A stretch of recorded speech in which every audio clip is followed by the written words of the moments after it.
La guerre a pris fin. La guerre entre Iran et Israël. Une guerre qui a pris fin avec un cessez-le-feu négocié entre les deux parties sous l'égide des États-Unis d'Amérique. Mais la question qu'on se pose, qui a gagné cette guerre? Qui a gagné cette guerre entre Iran et Israël? Parce que l'objectif d'Israël, c'est de détruire les installations nucléaires iraniennes. Et pourtant, ce ne sont pas Israël qui les a détruits, c'est les États-Unis d'Amérique qui a détruit.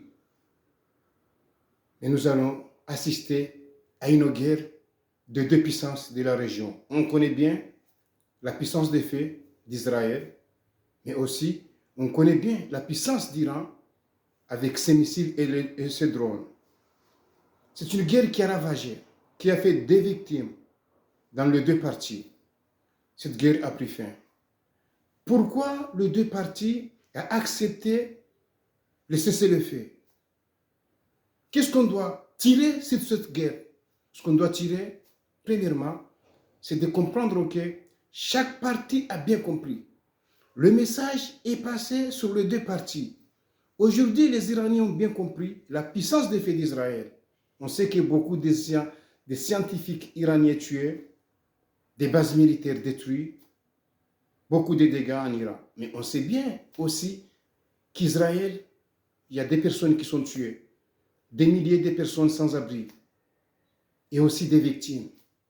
Et ce qui a surpris tout le monde aujourd'hui, c'est la puissance des faits des missiles iraniens qui est arrivé à passer, et pourtant, on le sait très bien, qu'Israël détient le dôme de fer, l'un des antimissiles les plus puissants au monde. Mais ce dôme de fer n'a pas empêché le missile iranien de tomber sur Tel Aviv, Haïfa, etc. Ce qu'il faut savoir sur cette guerre, c'est que là aujourd'hui, il va y avoir le respect des voisinages.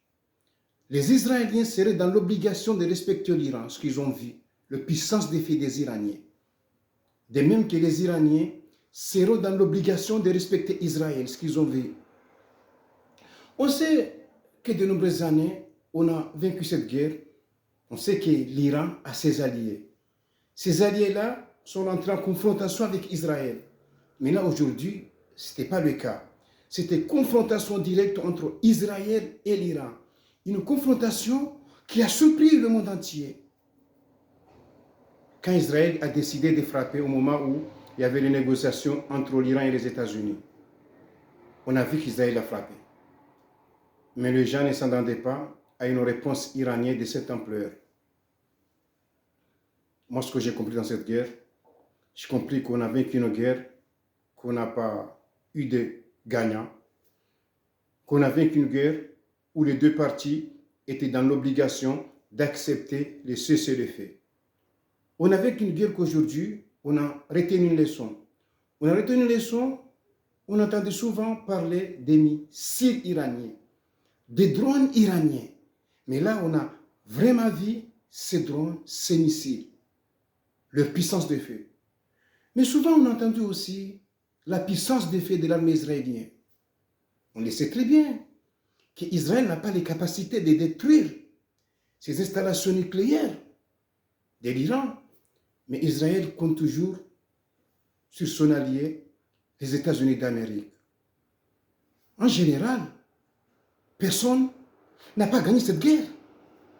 Si aujourd'hui les Israéliens se disaient que nous avons atteint nos objectifs, mais non, les installations nucléaires iraniennes sont détruites par les États-Unis d'Amérique, mais pas par Israël.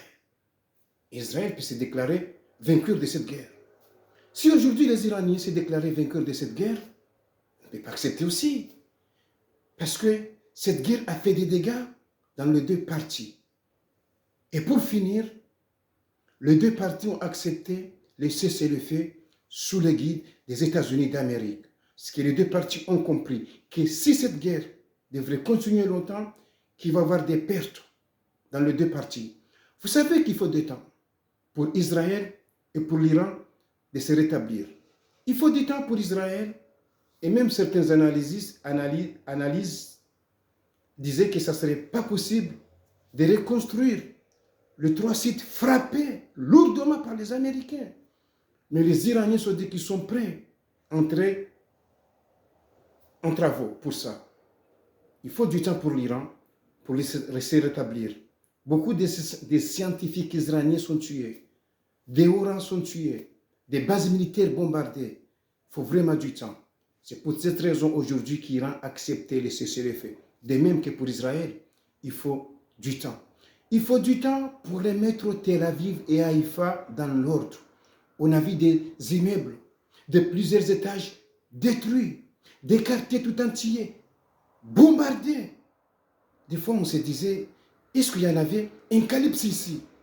Il faut du temps pour Israël pour construire les villes bombardées, pour trouver des abris pour les personnes aujourd'hui qui sont sans abri.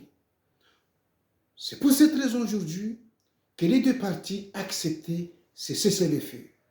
Pour finir, on a vaincu une guerre de 2 puissances de la région sans avoir un vainqueur. Voilà. Je m'appelle Mogo. Je suis journaliste, spécialiste de la politique internationale.